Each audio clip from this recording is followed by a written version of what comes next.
Today is a super special day for me. As this episode is being released, I'm celebrating my 51st trip around the sun. In fact, if everything has gone according to plan, I'm spending today walking through Stonehenge and Avonbury on a spiritual pilgrimage. Places where humans have been gathering for thousands of years to ask some of the biggest questions, such as, who are we? Why are we here? How do we live in harmony with something greater than ourselves? As I thought about recording today's episode before leaving, I couldn't think of a more fitting conversation, because birthdays naturally invite reflection, not just on what we've accomplished, but also on who we've become. And perhaps an even better question, who are we still becoming? Today, I want to invite you to one of the most compassionate shifts I've ever experienced. A shift that transformed the way I look at healing, at relationships, leadership, and even my own past. Because I no longer ask, how do I fix this? I ask, what created the conditions that made this necessary? That one question has changed my life. And I have a feeling it just might change yours too. Hello, and welcome to the Aligned Human Project. I'm your host, Dawn Elgin. If you've ever looked around at your life that appears successful on the outside, but feels disconnected on the inside, you are in the right place. If you've ever wondered why you keep repeating the same patterns, carrying the same emotional weight, or chasing goals that never quite bring you the peace you hope they would, you are in the right place. This podcast is about remembering who you were before the world told you who you needed to be. Together, we'll explore the intersection of neuroscience, psychology, ancient wisdom, quantum science, and practical spiritualism to understand how awareness shapes our field and how our field shapes our lives, and why lasting change begins from the inside out. We'll talk about leadership, relationships, health, purpose, emotional well-being, and conscious creation, not as separate parts of life, but as reflections of one thing, our level of alignment. Because most people don't need another strategy. They need a new relationship with themselves. So whether you're leading a business, a family, a team, or simply trying to lead yourself with greater intention, welcome. Take a breath, become the witness, and let's begin. Hello, and welcome back to the Aligned Human Project. First of all, thank you. Whether you've been listening since the beginning or you've recently joined this community, thank you. Thank you for walking this journey with me. Birthdays have a way of slowing us down. They remind us that life isn't measured only by time. It's measured by awareness, by presence, by the courage to keep becoming more fully ourselves. As I walk through ancient sacred places today, I'm reminded of something that has become clear to me with every passing year. Healing isn't about becoming someone else. It's about remembering what has always been true beneath everything we've learned to carry. Over the past few weeks, we've been exploring the invisible field that shapes our lives. We've discovered that our thoughts don't exist in isolation. They're reporting something. We've explored the law of coherence, how our beliefs, our thoughts, emotions, our nervous system, body, and consciousness continually interact to create a field from which our lives are expressed. And today I'd like to take one final step just a little bit deeper, because understanding the field naturally leads to one question. What created the field in the first place? The answer isn't your thoughts. The answer isn't your behavior. The answer isn't even your personality. The answer is meaning. Meaning creates belief. Belief creates the field. The field creates the conditions, and the conditions produce the symptoms. And the symptoms always point us back to the meaning. That single progression has become one of the foundational teachings of my work because it changes the way we see ourselves. Instead of asking, what's wrong with me? We begin asking, what happened to me? What happened that made this response make perfect sense? That question doesn't create excuses. It creates compassion. And compassion is the doorway to awareness. One of the greatest misunderstandings of personal growth is the belief that we have to fight our symptoms. We fight anxiety. We fight scarcity. We fight burnout. We fight people-pleasing. We fight perfectionism. We fight ourselves. But here's what I've learned. Symptoms are intelligent. They didn't appear by accident. Nothing happened to you. They emerged because at some point in your life, they solved a problem. Perfectionism may have protected you from criticism. People-pleasing may have helped you stay connected. Hypervigilance may have helped you anticipate danger. Overachievement may have become a way that you earned love. Those strategies were not flaws. They were adaptations. They were the best answers your younger self could find with the awareness and the resources available at that time. That realization changes everything. Because the moment we understand that our symptoms once served a purpose, shame begins to dissolve and curiosity takes its place. And curiosity changes the quality of our attention. Instead of trying to eliminate the symptom, we become curious enough to understand the field that created it. That is where transformation begins. One of the most remarkable things we've learned from neuroscience and psychology is that the brain is fundamentally a meaning-making organ. It isn't simply recording events. It's continually asking questions such as, what does this mean? Or what does this say about me? What should I expect next? And those interpretations shape our internal models of the world. Over time, repeated meanings become beliefs. And beliefs influence what we notice. They influence what we expect. They influence how our nervous system prepares for the future. They even influence which thoughts arise automatically. And this is why two people can experience remarkably similar circumstances and carry completely different realities. The event is not the whole story. The meaning assigned to the event becomes the architecture from which the rest of the story is built. And that architecture can change, not because we erase the past, because awareness gives us the freedom to assign a new relationship to it. And that's the beginning of liberation, not changing history.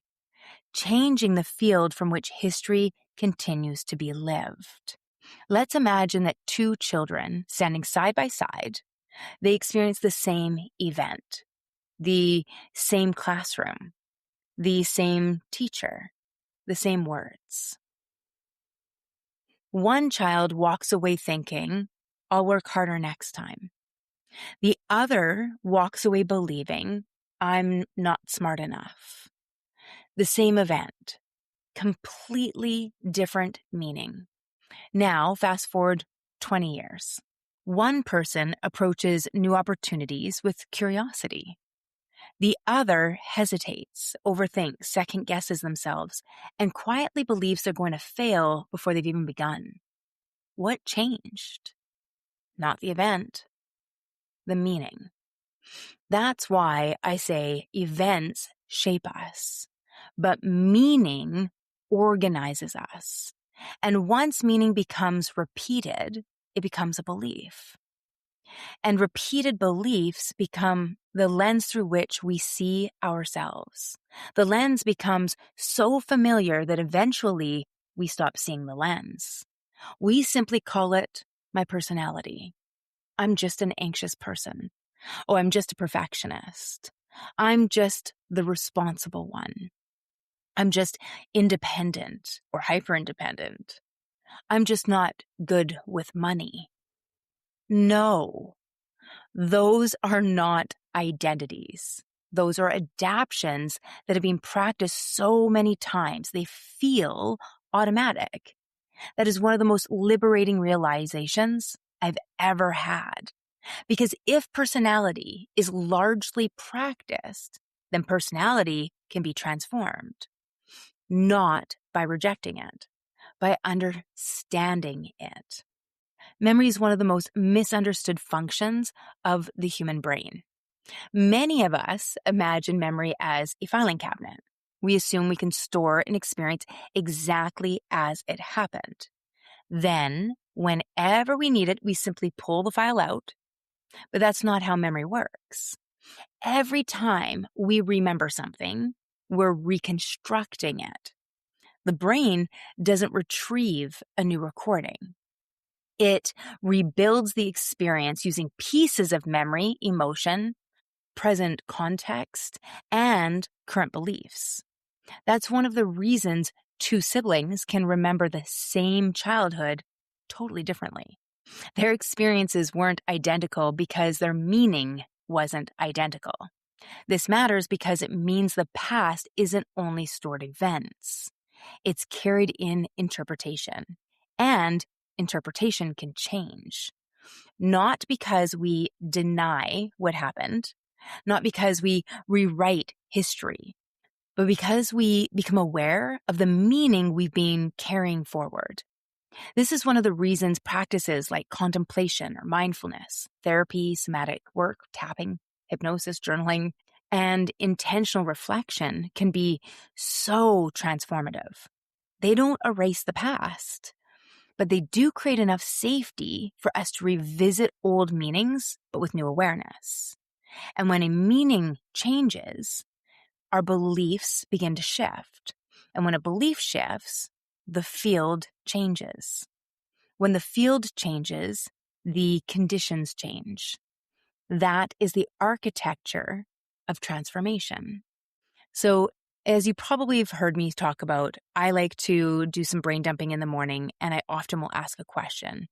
Now, a year ago, the question that I would ask is, or the request was, trigger me. And I've softened it off a bit because it was getting a little intense.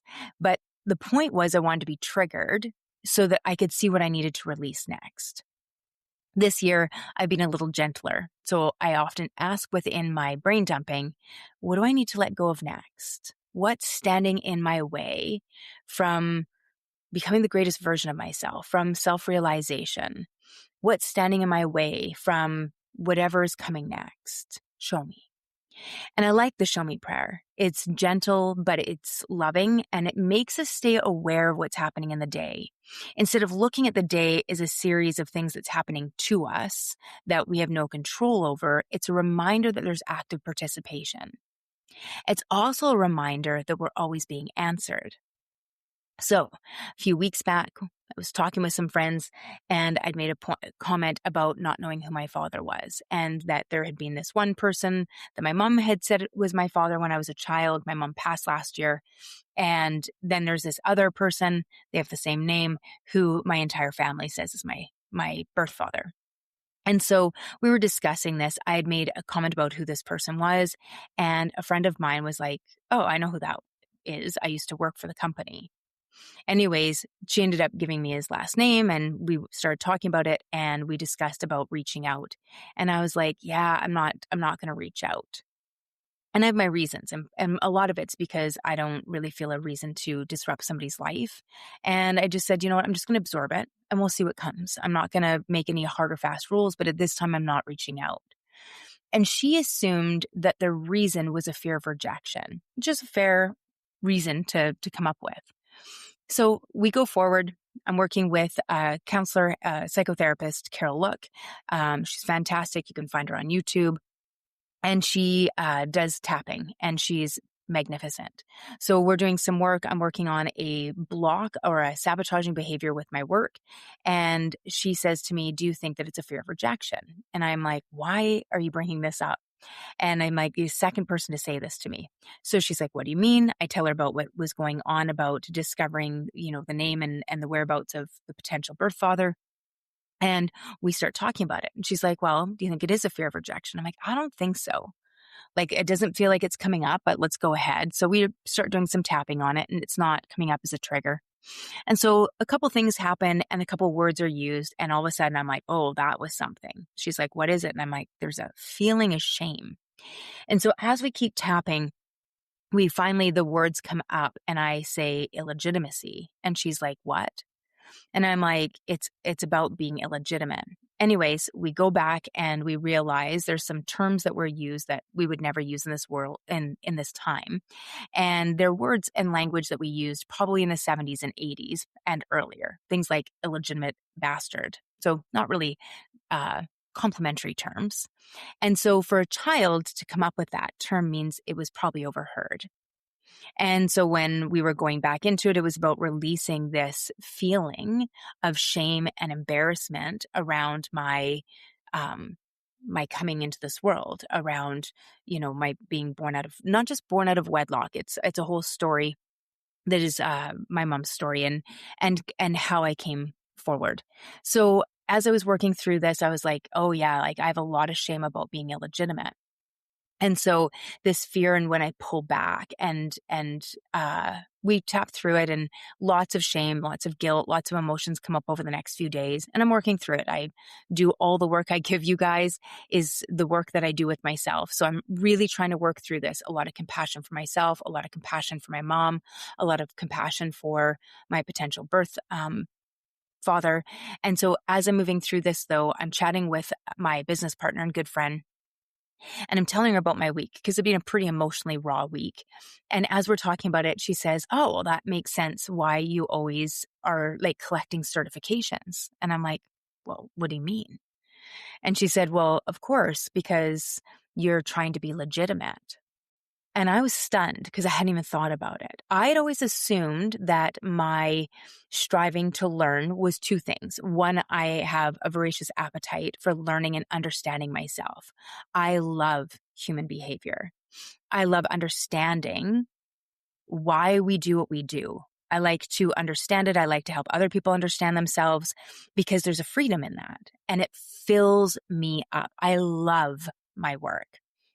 And so here I'm thinking, okay, well, I love learning. And I'm like, but I also knew that a big chunk of, having certifications was to say that I had certifications, which I thought a lot of it was about feeling insecure about, being I moved out from my home when I was 15 years old, and I dropped out of school. I went back to school and did education. But, I always had this insecurity that I didn't go to university when I was a kid. And I was always felt like I was less than. And part of that's because we learn that in school. We learn that, if you want to be something in this world, you need to go to university. And so it really, really was hard for me. So, and I say that to you as a person that owns a clinic that has highly educated people all around me, and a business partner that also has a voracious appetite for education and learning and words. And, we talk about it all the time. But it was interesting to me that when I got here, because we're talking about meaning making. So the point is that here I was, this little child that had made meaning about the words that she was hearing. Some of those words were said to me. And the meaning that I took from that is I was less than. I was less than because I didn't have two parents. I also went to a school where I was the only child for a long time that didn't have two parents. And after a while, there was one other girl. So there's only two of us that only have single moms in the whole school. So I think I'm in school, in elementary school I would probably have started school about 1980 and going through elementary school in the 80s. And so here I've got this meaning, though, that I've made about my value, about whether or not I'm worthy of showing up in this world. I share that with you because here I'm thinking that I'm doing my education, one, because I love it, and certifications, and because it helps people, which is true. But there was a deeper driving meaning that was coming up with it. See, the issue wasn't about learning. The issue wasn't actually even about ambition. The issue wasn't discipline. The issue was meaning. The meaning attached to being an illegitimate child. That meaning quietly organized decades of striving, not because I consciously chose it, because it became part of the field that I was living from. The beautiful thing is when that showed up, it wasn't shame that I felt anymore. It was relief, because suddenly there was nothing wrong with me. Everything started to make some sense. See, the behavior appeared admirable, and my awareness uncovered the deeper meaning. And the meaning had been organizing my personality for decades. And because of that, compassion replaced the self-criticism. The moment meaning became visible, freedom became possible. The greatest breakthroughs rarely happen because we discover something new. They happen because something we've been carrying finally starts to make sense. I'd like to take us back into the room one more time. So first, if you are new and you haven't heard me talk about the room is how I describe the space that's within inside of us. So think of it as the field of mind, but more. So inside of us, each of us is born with a room. And we inherit items into this room, things that are passed down to us. Kind of like when you move out into your first apartment and your parents give you maybe their old cutlery, their old dishes, some old furniture, and we start building our first place with used stuff. And this room's a lot like that. We inherit things through epigenetics and ancestry. We carry and start building our room up from meaning making. So we start to develop our beliefs from experiencing the world around us, but through the perception, the lens of a child. And we store and we put all this stuff into our room to furnish it. And then as life goes on, we just start to dump things in the room, kind of like a teenager who just like throws their clothes all over the place. And when we ask them to clean it up, they just shove it under the bed. So that's a lot what this room's like, though. Somebody hurts you at work, toss it in the room. You feel like you were criticized, toss it in the room. You had a bad breakup, heartache, toss it in the room. You were embarrassed or humiliated, toss it in the room. And you'll throw some good things in there too, some good memories. But we just keep filling stuff up into this room. We don't really pay attention to it. We don't question it. We just keep tossing stuff in the room. And then one day, for some reason, whether that's a podcast, a book, a TV show, a spiritual teacher, a coach, a counselor, anything, somebody suddenly helps us. Hey, did you know there's a light switch? And when you flick the light on, the light is awareness. Light is pure information. That's why Source, God, Mother, Father, God, Source, whatever you want to call it, is pure light, the highest vibration of light. And that's where we come from, each of us a divine spark. And so we flick on the light that is awareness, and suddenly we can see the room. Up until now, it's just been shadows. This is why a lot of people, they don't want to meditate. They don't want to know what's inside. But that's your purpose, your intrinsic purpose. So here we are, we have this room, you open the door, you flick on the light and you go, holy shit, this thing is chaos. If you're me, I turned on this light just before I turned 40. So I had 40 years of accumulated garbage in this room and I look like a freaking hoarder. And I'm like, that is too much. So many of us close the door and maybe you pour a glass of wine. And you can't really ignore it though. The room's there. You're never going to be able to undo it. So you'll always know it. And no amount of drinking or numbing is going to change this. The only way to get through this is to open the door and start dealing with it. No different than any other type of spring cleaning. So you can imagine now it's time. And so we start opening this room and we need to start going through each item. And the question I ask you to think about when you pull out a belief or you pull out a memory, you pull out an emotion of shame or pain, and you're like, I got to keep this because it protects me. I only want you to ask yourself one question. Does this spark joy? That one question will tell you whether or not it really should stay in the room or not. So I'm bringing us back into this room, and I'll be using this analogy pretty much every week. So now imagine you're cleaning and the filing cabinet is getting lighter. The thermostat has been adjusted. The room is beginning to breathe again. Then, in the corner, you notice an old pair of glasses. You've been wearing them for so long, you forgot they were there. So you take them off. And for the first time, you realize they weren't actually helping you see the world. They were coloring the world. Every person, every opportunity, every challenge, every relationship, filtered through the lenses you didn't even know you were wearing. Meaning is like that. Meaning becomes the lens. Beliefs keep polishing the lenses. And eventually, we stop questioning whether they're accurate. We simply assume that that's what reality looks like. Awareness is the moment we remove the glasses. Not because the world changes, because we finally see more clearly. The world isn't always asking us to change what we're looking at. Sometimes it's inviting us to change what we're looking through. So, if beliefs are lenses, and if awareness allows us to remove the lenses, how do we begin living from a field that reflects who we truly are rather than who survival taught us to become?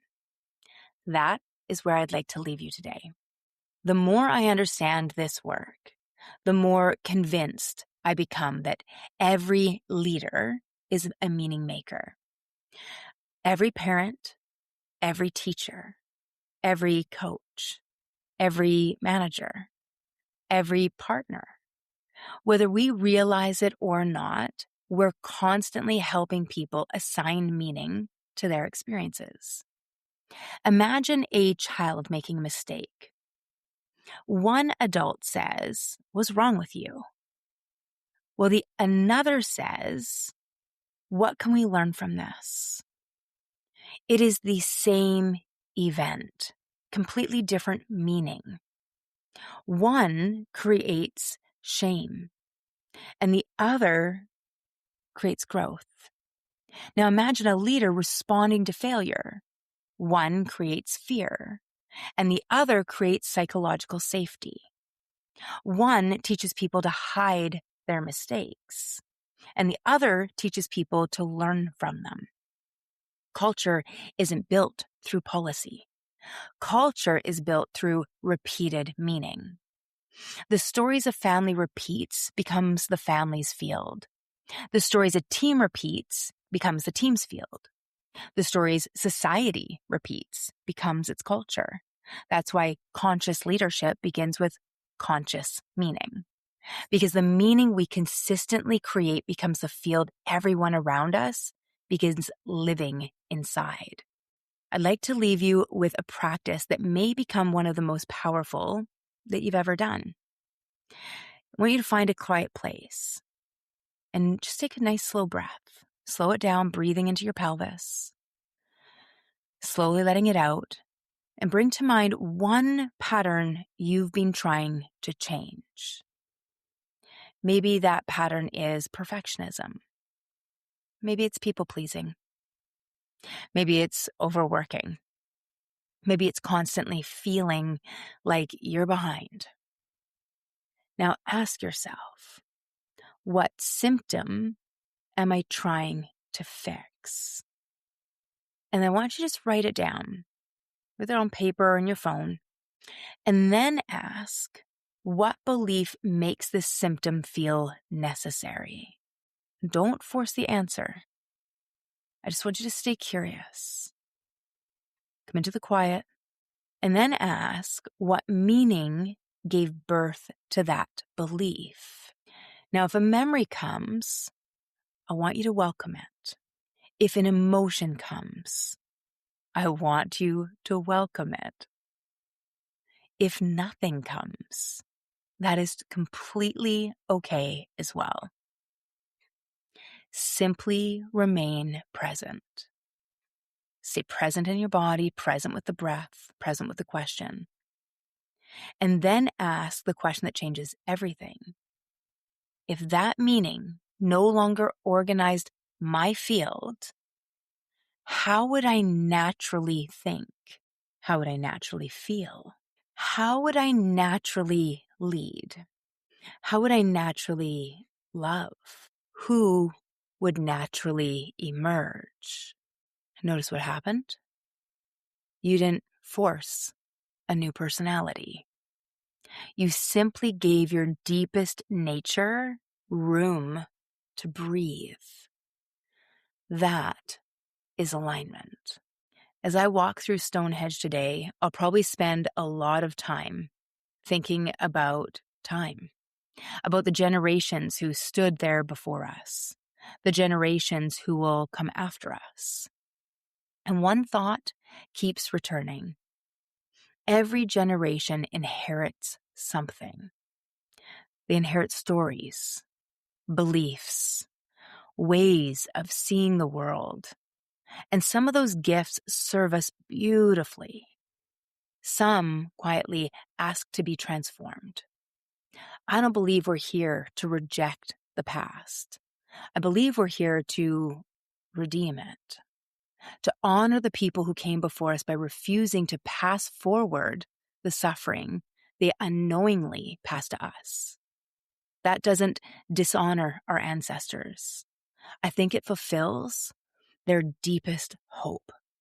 Because if they could stand behind us today, I don't believe they'd ask us to carry their fear or their shame or their scarcity or their grief.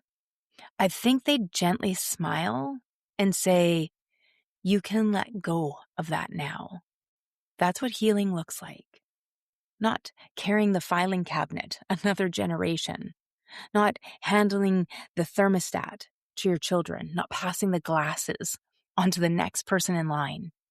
Healing is the sacred act of letting go, putting down what no longer belongs to you, so that what continues through you is wisdom, it's compassion, it's presence, and it's love. That is how we honor truly the past, not by recreating it, by transforming our relationship with it.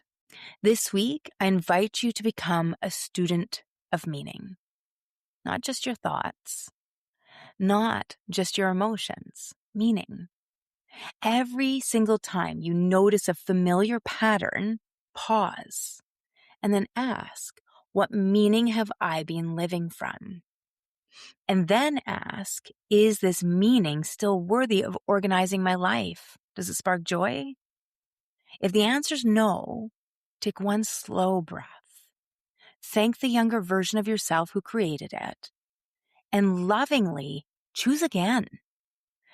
If today's conversation resonated with you, share it with someone who's been carrying a story for far too long. Maybe they don't need another strategy. Maybe they need permission to see their stories with new eyes. And if you'd like to go deeper, download the 5 Elements of Alignment assessment and continue exploring the patterns that have quietly been shaping your field. I want to leave you with this.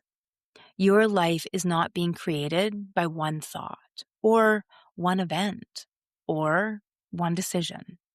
Your life is being cultivated through the meaning you consistently allow to organize your field. Compassion opens awareness, and awareness reveals the meaning. Meaning creates belief. Belief recreates the field, and the field creates the conditions. And those conditions produce the symptoms. And the symptoms point us back to the meaning. There's your circle. So alignment changes the field. Creation changes the experience. That's the journey, not becoming someone new. Remembering who you were before survival convinced you to become someone else. Because you are the witness. The room can be emptied. The filing cabinet can be emptied and tossed. The thermostat can be reset. The glasses can come off. The garden can flourish. And the mountain of self-realization that we're climbing is climbed one conscious choice at a time. You shape your field. Your field shapes your life. Until next time. Thank you so much for spending this time with me today. My hope is that you leave each episode not with more information, but with greater awareness. Because awareness is where every meaningful change begins. If today's conversation resonated with you, I'd love for you to subscribe, leave a review, and share this episode with someone who's ready to stop surviving and start living from alignment. If you'd like to continue this work, you can join us inside the Aligned Human Project community. Explore the free 5-element alignment assessment or learn more about Align Your Life, Aligned Living, and Alignment Operating System at practicalspiritualismco.com. Remember, awareness reveals, alignment chooses, and creation follows. You are the witness. You shape the field, and the field shapes your life. Until next time, keep pausing, keep noticing, and keep choosing. I'll see you in the next episode.